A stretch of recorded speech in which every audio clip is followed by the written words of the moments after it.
Sip and Scholar, a podcast where we uncork new knowledge. Today, I am here with Dr. Sheri Bayley, who is a dear friend and best of all, a neighbor. Yes. And my commute to her house was a total of 2 minutes, so Perfect. lots of traffic along the way. Oh, I'm sure. Yeah. But she joined the faculty a year ago, right? Mm-hmm. Yeah. Yeah, it'll be a year August 1st. Oh, that's awesome. Yeah. And she is an assistant professor of speech-language pathology. Yes. Yes. And what's interesting is that we're both in the same school of education, and usually SLP tends to be in different schools. Yeah, they put it wherever. Yeah, wherever it fits. And I'm happy it fits in the School of Ed because we get to work and talk to each other. And also, what I think is the reason why I really wanted to talk to you is because when I first met you, we started talking about how our fields intersected. Mm-hmm. You've done some work with multilingual students, and that's my area as well. So we immediately hit it off talking about those topics. And the other day, I was floating in her pool when she mentioned a part of the field of speech-language pathology that I was like, I had never thought of that. So that's why I'm really happy and excited that you're here with us today. I'm excited to be here. Awesome. So first, before we start, we have this beautiful glass of champagne rosé. Yeah. Cheers. Cheers.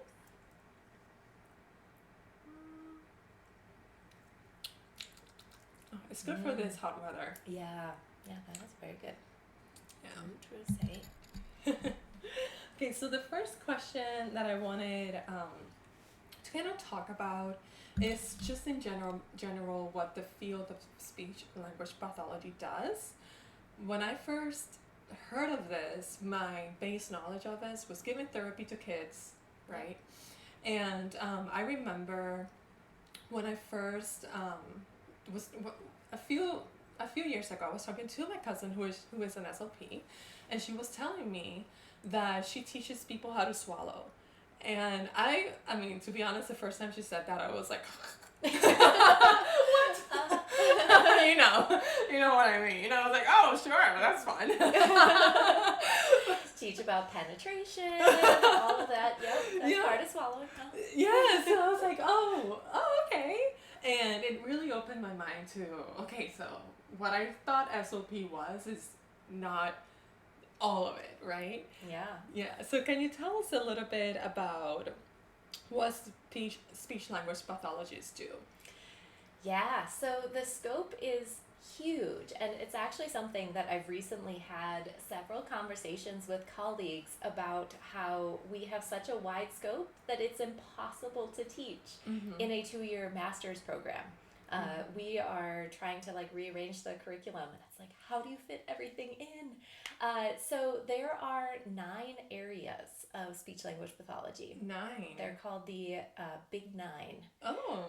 So most people think about the speech part of it, and that is where the field started with elocution, the rain in Spain falls mainly in the plain, teaching articulation type stuff. But under speech, also voice. So people who have voice disorders, we do voice therapy. Then stuttering is another aspect of speech. Language is another huge part of it. And so language can be children who struggle to develop language, and then also adults who have had a stroke and have difficulty with their language. We cover hearing, aspects of hearing. So in the undergraduate part of it, students can then branch into either audiology or speech-language pathology. So all students learn about hearing anatomy and basics of that.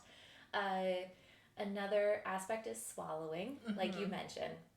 That's probably the most recent thing, big thing to be added to the field. That was in the 70s. It was speech-language pathologists know the anatomy that's involved in swallowing, so it just made sense. It's a strong fit. And then we also do cognitive aspects of communication. So we help people like after a brain injury, or like with dementia. Social aspects of communication. So a lot of communication is social. And then modalities. So augmentative and alternative communication, like speech generating devices, things like that. Okay. Oh wow. Is that 9? I think I got them all. It's huge. It's such a wide scope. There's really a lot in it. And so we work from birth. Like there are SLPs who work in the neonatal intensive care unit, working on feeding with newborn premature infants. Like latching or? Yeah, and even the so premature infants they're not born able to master that suckling. Okay. Like full-term babies do. And so working with different like flow type nipples and things to help them develop that suckling pattern. And then all the way to end of life care. Okay. Oh, that's so interesting. I didn't know there was a big 9. It's the American Speech Language and Hearing Association. ASHA is our agency, and so they talk about the big 9, that there are 9 areas, and then all of these little subspecialties within that. Okay. Oh, that's so interesting. Awesome. So the next question that I have for you, I want to learn more about the 2 fields that you are the most passionate about. And one of the things that that you talked about that really struck a chord with me, because I don't know much about this, is gender-affirming voice, right? And the 2 fields that for you connect is gender-affirming and neurodiversity-affirming communication therapy, and how these 2 intersect. Can you tell us more about this and what led you to be interested in this field? Yeah, so I'll actually talk about how I got into the field of speech-language pathology. So I was the first person in my family to go to college. I was a first-generation college student, and growing up, the only people that I really knew who had college degrees were my teachers. So I was just like, I'm going to be a teacher. That's what I knew. I was very determined to do that. So my first year of college, I was an elementary education major. And I quickly realized that it wasn't a great fit for me. It just, wasn't clicking. It wasn't feeling like a good fit. So my second year, I transferred schools, and I was in search of a new major. So I'm looking through a list of all the programs going, I don't know what to do. And I actually narrowed it down to 2, speech-language pathology and ophthalmology. Oh, okay. It's I've worn glasses my whole life. Eyes are interesting. But then I found out that ophthalmology is actually a subspecialty of medicine that you do after you go to medical school. And I was like, oh, all right, speech-language pathology. Let's see what that is. So I just kind of fell into it, and I was like, okay, so it would be working in a school, but focus more on speech and language. So I kind of had the same perception that you did, that it's working with kids on speech sounds. And then I got into the field, and I was fascinated by the medical aspects of it. So I loved learning the anatomy, the physiology, and I was like, I am going to work with adults. I am going to work with people who have had brain injuries and strokes and all of that. And so I did for the first couple of years after getting my master's. I worked at a veterans hospital, absolutely loved it. I had done a master's thesis with adolescents with traumatic brain injury. And so I was really interested in that. But then I was looking for a new job, and there was a research position in a toddler autism lab. I was like, well, I don't really want to do kids and autism, but I want to do research. So I took this position and ended up, I was like, yep, this is it. So from there, I then went and got my PhD with one of the leading experts in the field of autism within speech-language pathology, Dr. Amy Weatherby. So it was all autism. And during my PhD program, I got the opportunity to travel to South Africa. We were doing a research project looking across cultures at the Zulu community and also the migrant farm working community in South Florida. So that like sparked kind of this interest in multicultural issues. And then when I got my PhD and started working, there has been so much change in the field of autism in the past decade that I just started becoming more and more aware of these issues of neurodiversity. And with kind of like the general social climate and everything, I'm like, okay, like I have always been very committed to like helping diverse populations, and so the aspect of neurodiversity just really appealed to me. Yeah. And actually the gender-affirming aspects, in my master's program, I worked with my first client who was a transgender individual seeking voice services. So I had done that. And then I used to work at the University of Minnesota, and there were more and more clients coming looking for transgender voice services. So I started working with one of the clinical supervisors there, and we started really exploring like, okay, how can we really make this like gender affirming? So that has kind of always been a side interest of mine that, and it does really link up with kind of that neurodiversity and just diversity in general. Yeah, when we were having that conversation, of course, I've heard of gender affirming voice treatments before, but I didn't know it was through a speech-language pathologist that you could get that sort of treatment. So that was very interesting to me.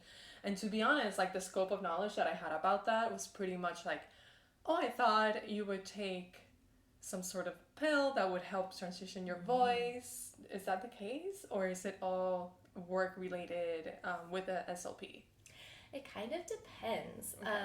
So gender affirming voice, there's the huge spectrum of gender, gender identity, gender expression.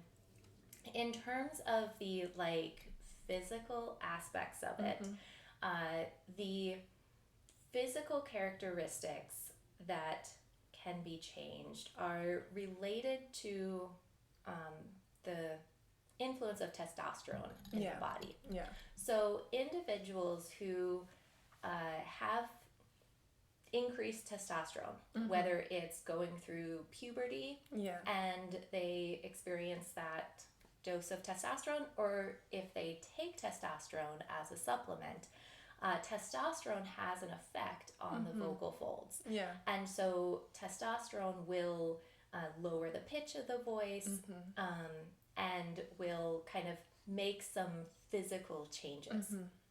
There is nothing on the flip side. Estrogen has very little impact on the voice. Okay. And once the body has been exposed to testosterone, those changes are irreversible. Okay. So if an individual goes through puberty and has those high doses of testosterone, then there is nothing to physically change that. Okay. So for an individual who wants to have a more masculine sounding voice, taking testosterone will jumpstart that process because testosterone has physical changes that in part make the voice perceived as more masculine. Yeah. But there isn't anything, there are some surgeries that will modify the vocal folds to an extent, but primarily, especially for individuals who want more of a feminine sounding voice, just from that physical standpoint, it would be voice therapy. Oh, okay. That that makes sense. Okay. I'm starting to understand this now. That's so interesting. Okay. So the next question that I have for you talks about what this means, right? So for example, as social creatures, we are taking on social cues from an environment to make decisions about others, right? Like the way a person looks, the way that they sound, the way that they show themselves. We're always using those cues to make decisions and maybe assumptions about other people. That's where implicit bias also comes in, right? And when I was in grad school, I learned a lot from reading Judith Butler's work. Are you familiar with her work? I'm not. No, she talks about her major argument is that she questions the belief that some gender behaviors are natural, and what we commonly associate with masculinity and femininity is an act of sorts, right? So Butler, for example, she describes gender as being a performative. So something that you perform, something that you learn, right? So for example, the way that you put on makeup is a performance. The way that you dress is also part of a performance. And I made a connection between her work and what you were talking about because the way that you sound is also performative, right? It's a way that other people perceive who you are. So do you think that there are aspects of communication that lead to the perception of femininity or masculinity, and what are these? Absolutely. And so this is where I'm going to pull out the guitar and give you a little lesson here. I'm actually going to start by talking a little bit more about that aspect of there is the one aspect that is related to testosterone and the effects of testosterone in the body. And so the vocal folds, a lot of people call them vocal cords, but SLPs, you'll always hear them saying vocal folds. They're folds in the larynx here. And so they vibrate together to make sound. Yes. They're tiny little, like about the size of your thumbnail. These little folds, muscular folds that vibrate together. And what testosterone does is it causes them to be longer and thicker. Okay. And so like on a guitar, you know, there are different strings that are thicker and thinner. Okay. So the thicker string is going to be lower than the thinner string. Ooh, this is not a tuned guitar. Sorry about that. I am not a guitar player. But so the thickness creates that lower pitch versus that thin upper pitch. And so that is one of the reasons why testosterone thickens the vocal folds, and that's what leads to that lower pitch. Okay. So that is like one of the aspects that, and like I would say that is not gender, that is testosterone.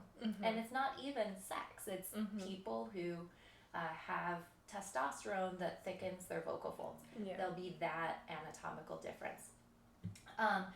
But in terms of all of the things that make someone sound feminine or masculine, there are a lot of them.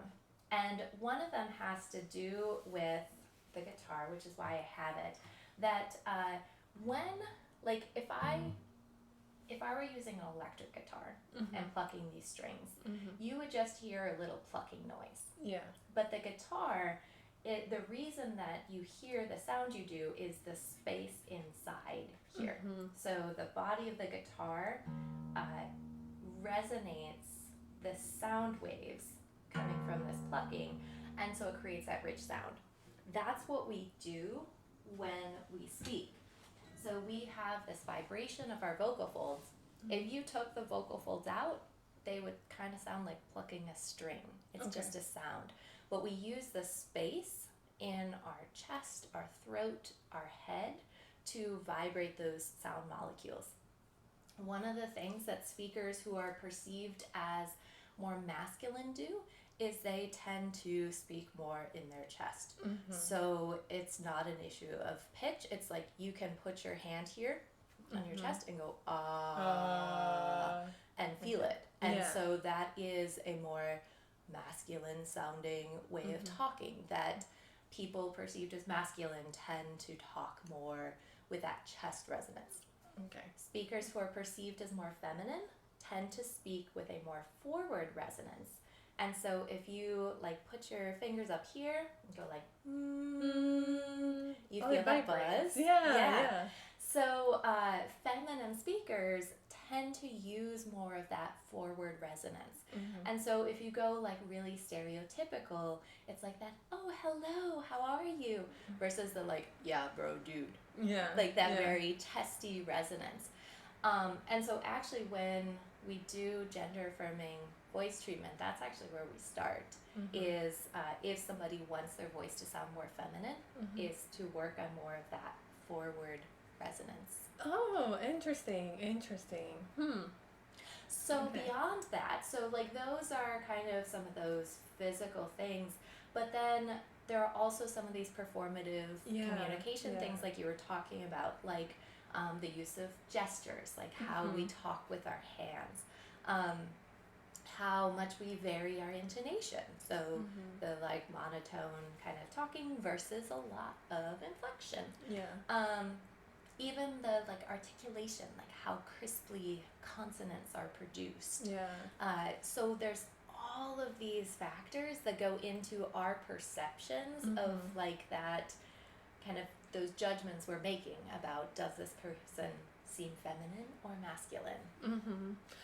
That's super interesting. I hadn't thought about I had thought about like maybe the way they sound, but not how you're also performing as you're speaking. So is that something that you also would look at through SLP?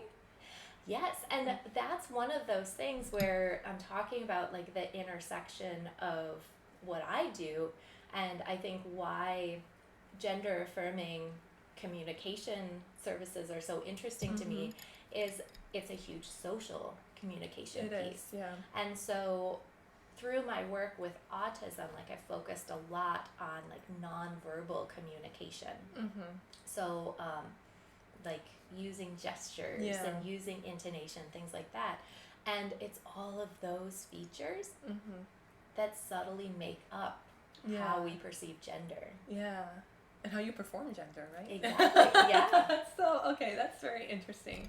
And I remember one of the conversations that we had while I floated in your pool, you were talking about the connection that we've seen between neurodiversity and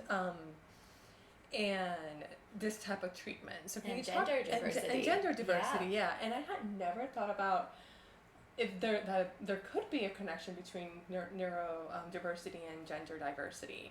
So what are some of those connections that you see? So I recently saw a statistic from a research study that it was 41% of autistically identifying individuals also identified as being LGBTQ+. And really high rates, I don't have the numbers offhand, of autistic individuals who identify as either transgender or gender nonconforming. And there's been a lot of like talk about how neurodivergent individuals like don't often identify with these binary gender roles.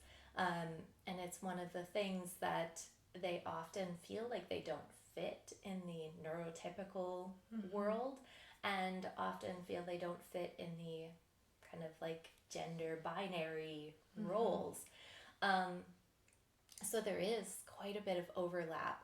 And then also the overlaps of the types of things that make communication neurotypical or neurodivergent and make like gender different ways. So that's super interesting to me, because I hadn't considered that there might be a connection there, but now speaking with you, it does make sense, right? Like you said, there's binary of it's either black or white, right? Those social cues are not as formed as they are in our mind, or as cemented, right?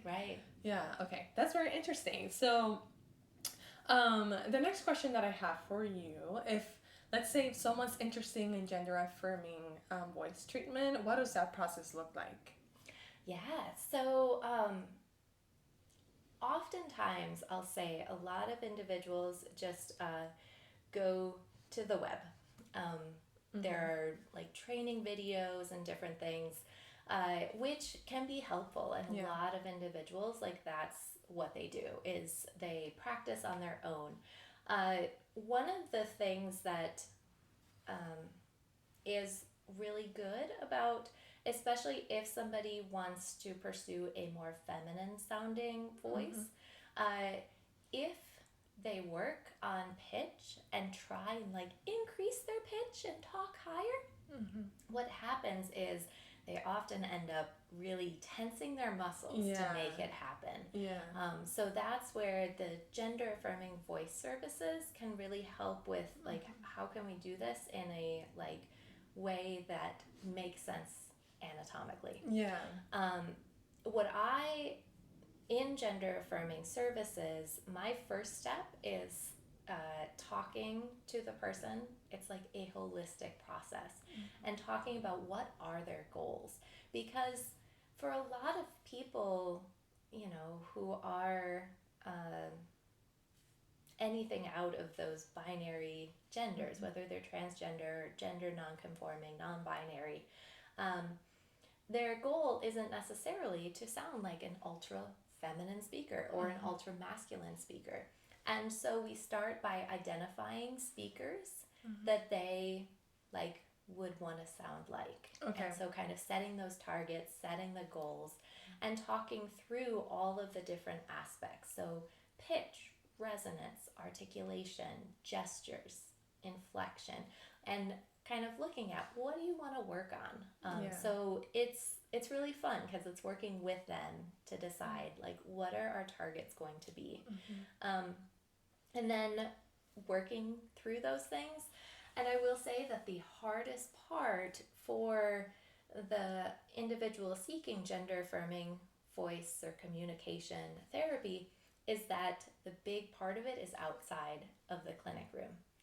It is very difficult to learn the new habit of using these different styles of communication. And so even with that resonant voice, if someone tends to speak with more of a chest resonance and is going to move into a head resonance, it's kind of like, I was thinking that it's sort of like if you want to work on your posture. Like you can like, okay, I am going to like have good posture. You can sit up, you can put a book on, whatever. But then in your day-to-day life, when things are happening, it's like my posture is awful. And so like I can really want to fix my posture. I can work on it. I can like try and strengthen it.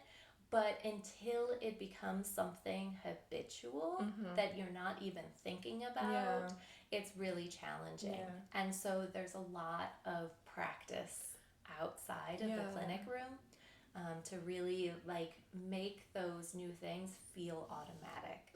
Because like I think about, for example, I know I can lower my speech, but I don't know if I can keep it up for days, right? I can probably do it for like, I'm gonna do it for a minute, right? And then you go back to like, so it's like that practice of making it more habitual. It means that you need to do it multiple times, and you get maybe like the tools to work at it, the basic knowledge to do it at a clinic, but then at home you need to be practicing constantly to sustain it. Exactly. Right? And there are some individuals, even that I've worked with, who end up kind of feeling like they want the tools to be able to, like, say at work, use a voice that sounds different, but maybe with their friends, they just want to use what feels more comfortable. And so not everyone's goals are the same. And that's one of the big things about it being like affirming what they want their expression to be. I really like the way that this is framed. So that's awesome. Okay. So the next question that I have has to do with pathologizing differences. And the question is, as a society, why do you think it is important to move away from pathologizing differences? And before you respond to this question, can you also talk about what pathologizing differences is? Because when you mentioned it to me, I was like, sounds good, but I've never heard this term. Yeah. So it's, the term speech language pathologist. Mm-hmm. So a pathology is like a disorder or a disease. And our field, the field of speech language pathology, it's something that for a long time I was like very adamant, like, don't call me a speech therapist. I am not a speech therapist. I'm a speech language pathologist. Okay. Interesting. Yeah, and it's something that, kind of to a lot of us SLPs has that, like, it's more in depth than just therapy, because there's a lot of like diagnostic things, like figuring out what's going on. Yeah. But now I'm kind of like, I don't want to be a pathologist. Like, I'm not looking for what is wrong. And so pathologizing differences is taking something like a difference of, like, even gender identity. And, like, that's not a pathology that someone has a different, gender identity than maybe what they were assigned at birth. And I do want to point out that one of the most interesting things I learned in my PhD program, I was taking a neuroscience course. And from the neuroscience perspective, it has been well established for years that the brains of transgender individuals match the gender they identify with. Oh, really? It is well documented. Really? Like, this is a thing in their brains. Yeah. This is not a choice. This is not something that they're just like, I think I might be transgender. Yeah. It is their brain, like the parts of their brain when they do studies match up with the gender they identify with. Yeah. I think that's so important for us to know and acknowledge. And this is the first time I'm hearing about it, because we see so many debates about when is it okay for someone to transition. Right. And we're not looking to like answer that question, but when you hear that, I think it makes a stronger argument.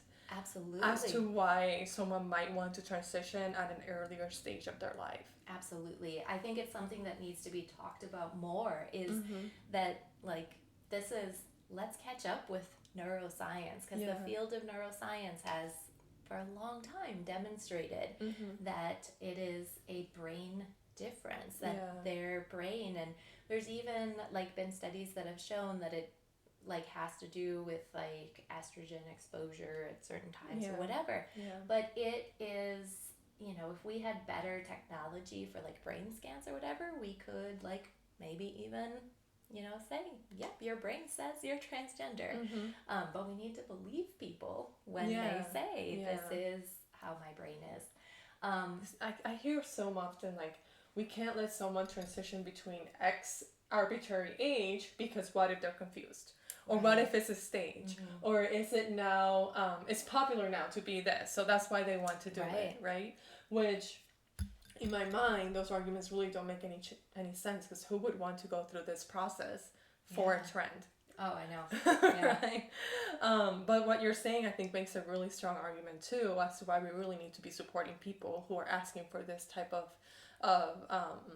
support, right? Absolutely. Yeah. So something like being transgender or gender non-binary, it is not a pathology, and neither is something like being autistic.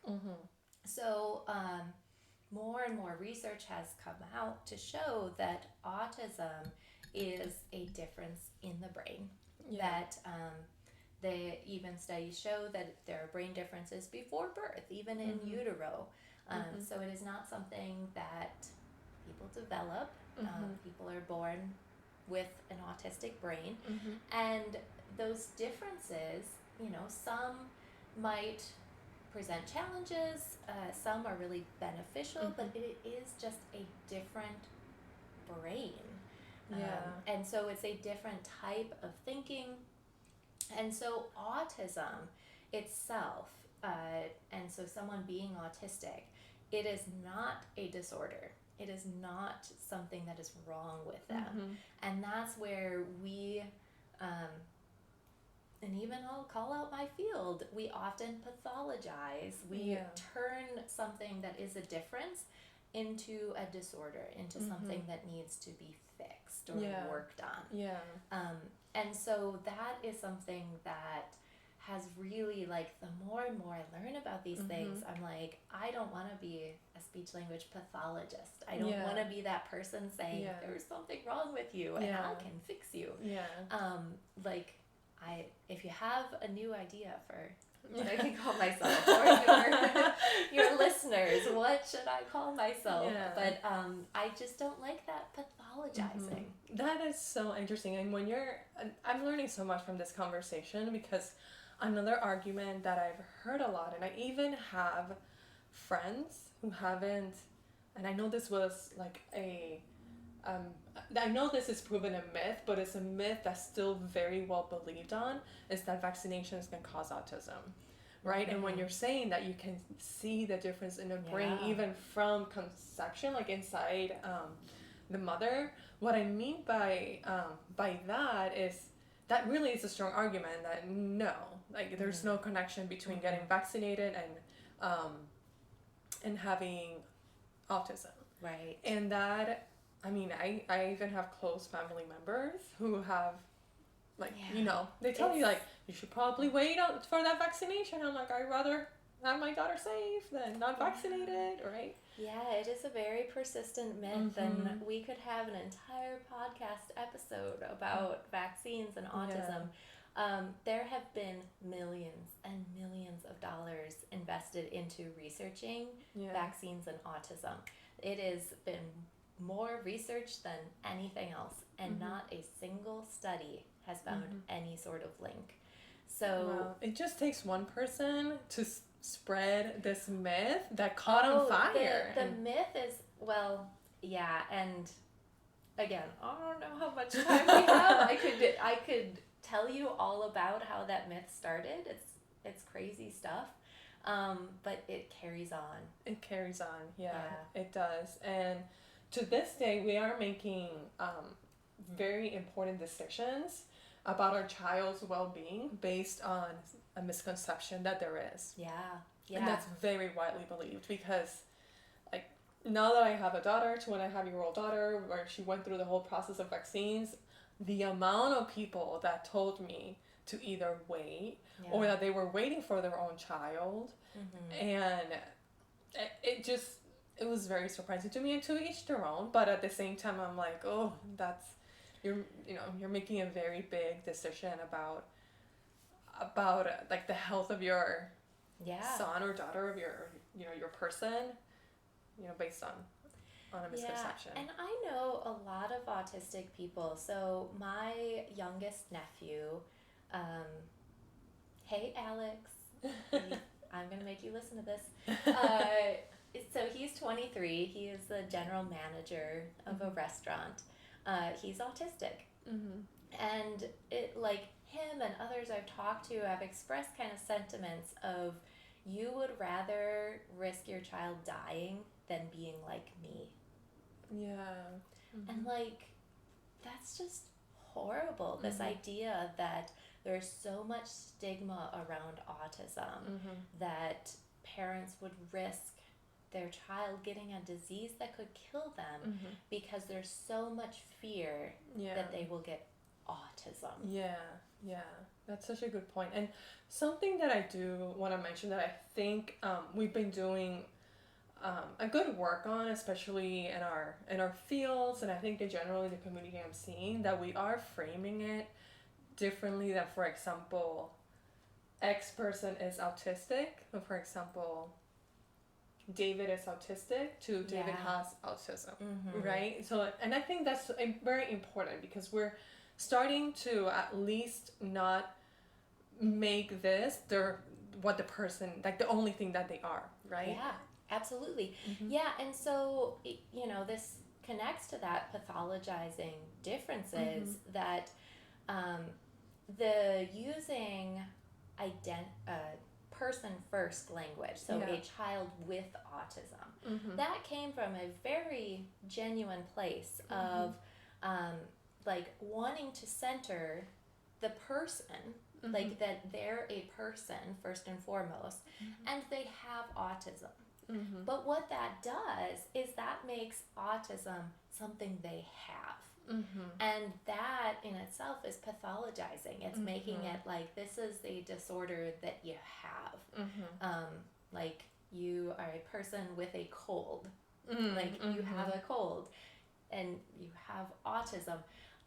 But so it's actually been the autistic community that has said, no, I'm autistic. Like, that's who I am. I've heard a lot of people say it's like being Jewish. Like, you're a Jewish person. Yeah. You're not a person with Judaism. Like, you're a Latina woman. Yeah. You're not a woman with Latinaism. I would love to have some Latinaism. You can have all you want. But it is it's and that's really connecting as to why it is important, like, and the reason why we always emphasize that naming is an important part of it too. Yeah. Okay, so the next question that I have for you is that you had mentioned that there is a double empathy problem. What does that mean? What does this mean? This is also the first time I'm hearing about that. Yeah, I don't think a lot of people have heard about it, even in my field. So this is related to the neurodiversity movement. And neurodiversity refers to more than just autism. It is any difference in the brain. So people who are autistic or have ADHD, people who stutter, like, they have different brains. And the idea of a double empathy problem is that it is really hard for, let's just take an autistic person.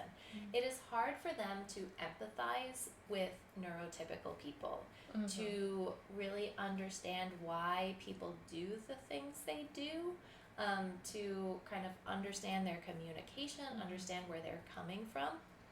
But the double part, it is equally difficult for neurotypical people to empathize with neurodivergent individuals. And so for so long we have kind of like worked with autistic individuals to like try and teach them empathy or teach them neurotypical communication, and nobody's really calling out that we don't understand where they're coming from. Yeah. And so there's that double empathy problem, that it is as hard for me as a neurotypical person to really understand the autistic experience as it is for them to understand my experience. And when it comes to treatment, I think what you said, we tend to focus on how can we help this person that has autism, but not how are we going to, from our point of view as neurotypical, be able to, like, you know, the therapy only goes one way, right? There's nothing on the other person's side to that, like you mentioned, that helps them see things from their point of view and the worldview point of view. Yeah. That's it's good to be called out on that. I know. One of the things that one of my dreams, what I want to happen, is to have a bunch of autistic people like run a class, run a workshop, and teach like SLPs, teach neurotypical people how to communicate autistically. Yeah. Like, why is it always this one-sided? And kind of like expanding our idea of like, what is communication? What are the ways that it can look like? Yeah, that's super interesting. Okay, so the other question that I have is, what are some ways, going from what you just mentioned, that we can support and communicate across neurotypes? Yeah, so I think that, it really comes down to having open communication about communication styles, and acknowledging and recognizing, this ties back into your last episode, recognizing our bias toward our way of communicating. Mm-hmm. Like one of the things is an example is small talk. Mm-hmm. So chitty chatting about the weather or like what'd you do last weekend. Yeah. There are some neurodivergent people who express that they do not find any meaning in that, any connection. Like it is stressful and they don't want to do that. Yeah.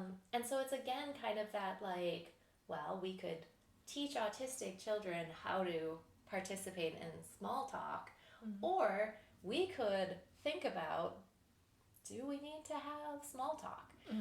And so thinking about like how can we communicate across neurotypes is sort of understanding that our way is not always the only or the best way. Yeah.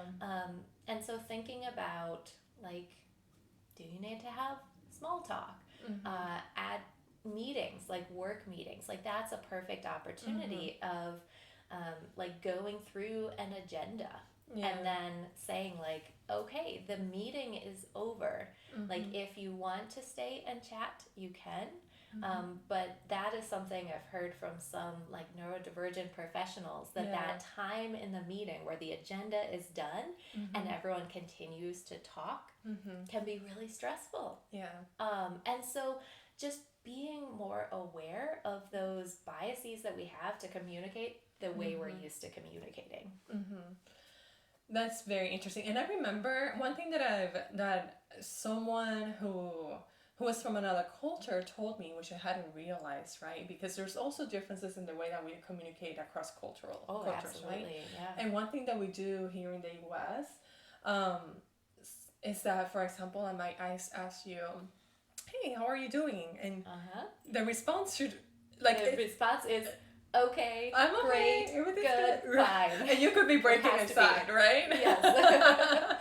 But that's just the way that we do it, right? If you were to open up and be like, oh, well, actually, I'm going through this, then it puts me like, oh, okay. Yeah, because it's that unspoken rule that if I say, how are you, I'm looking for you to say good. Yeah, exactly. Yeah. And it's cultural differences. In other cultures, if you just respond with, oh yeah, I'm okay, I'm good, then it's more of like, well, that's disrespectful. Like you didn't actually go in deep, or you didn't tell me what was actually going on in your life, etc. Yeah. So, the final question that I have for you is that since we both live here in Las Vegas, and if you're a listener from Las Vegas, I wanted you all to know about this resource because I recently learned about it, right? And we have a free Right Care Clinic that you have done work with, right? Can you tell us more about the services provided at this free clinic and how can people access them?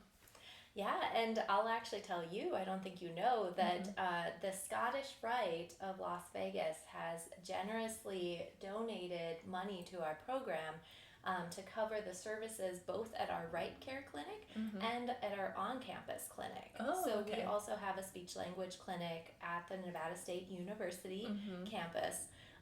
Both clinics provide services at the Right Care Clinic. It's located like kind of just north of downtown Las Vegas. It's services for children. So anything speech, language, communication for children is provided there. And our clinic on campus at NSU is for children and adults. Okay. So we have an aphasia group, services for individuals with traumatic brain injury, and so there's a lot of services available. So listeners, if they're interested, can check out, we can post the website, and they can see about services. I'm actually starting in the fall at our university clinic. I'm going to be running a neurodiversity affirming social communication group. Okay.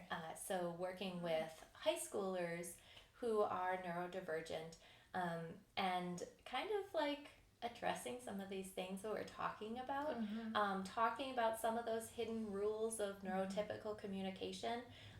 But also, I want it to be an opportunity for the graduate student clinicians to learn about neurodivergent communication, and also working on self-advocacy, because that is so important for students who, you know, don't fit into that neurotypical kind of profile, for them to be able to, you know, ask for accommodations, or like explain to people their differences in communication. And so Okay, that's awesome. And one of the things that you do, for example, diagnostic testing in these clinics as well, right? So because one of the things as a mom now, to be honest, like one of the things that I've always that I worried about is, for example, speech delay, right? Yeah. And I think that's where the conversation came. And you mentioned like, oh, well, you can just bring your daughter to our free clinic. And I was like, oh, tell me more. Yeah, so of course it's dependent on the resources we have at the moment. But yes, we do assessments for like speech and language and voice, those kinds of things. Okay, awesome. So I'm going to make sure to put the link on the description down below so that you are able to access those resources. Call if you have any questions and see if there's a way that the Right Care Clinic can support you. Yeah. Awesome. Well, thank you so much. Let's do a cheers. Thank you for coming. Cheers. Well, I'm actually at her house this time. Yes. Glad to have you. Thank you. And this was great. Thank you so much again. And if you have any questions for Dr. Bayley, please leave them out on the comments below. And is there a way that if our listeners have any questions, a way that they can reach you, in maybe an email, a social handle, anything that you're okay with sharing? Yeah, sure. I should use social media more. They can definitely reach me at my email addresses, which is sheri.bayley@nsc.edu. Okay. But I imagine they're going to change soon. They might, yeah. But it'll still come to me. Yeah. My Twitter handle is, I believe, at Dr. Sharebear. Oh, I like it. So, and I'm on Threads too. I just downloaded that. Yeah, oh my so gosh. I'll have to give you my Threads handle. I know. I downloaded it and I'm like, I don't do with that. understand what's happening, but okay. Yeah. Okay, awesome. Well, cheers again. Cheers. Bye.